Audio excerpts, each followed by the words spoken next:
MD আলামিন দিগন্ত, এই আখির জন্য আজ আমার সংসারটা ভেঙে গেল। আখির কিছু উল্টাপাল্টা কথার কারণে আজ আমার বউ রাগ করে চলে গেল 17 দিন যাবত। আলামিন দিগন্ত, আপনি কি ভালো? আপনি কিভাবে আপনার বউকে রেখে যে প্রেম করছেন? আপনার বউটা কি কম সুন্দরী?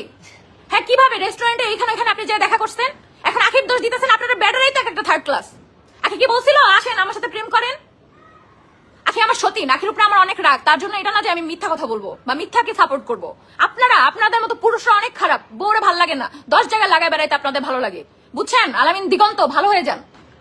আপনি কিভাবে 2 দিন পর পর আখিরে নিয়ে পোস্ট দেন, 2 দিন পর আপনার বউকে অপমান করেন?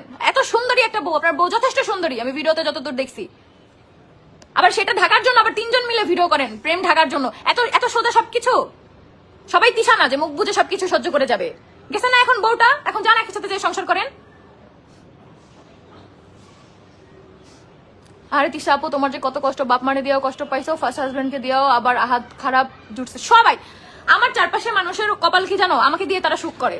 আমি 24 ঘন্টা খাটি, 24 ঘন্টা আমি কাজ করি, আর সবাই শুধু সুখ করে। সবার কপালে আল্লাহ সুখ লিখছে, শুধু আমার কপালে আল্লাহ কষ্ট লিখছে।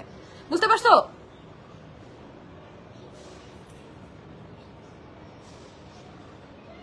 ইমোশনাল হয়েও না গো, দুটোকে এক জায়গায় দাঁড়া করাইয়া কেলানি দাও বাল দুটো।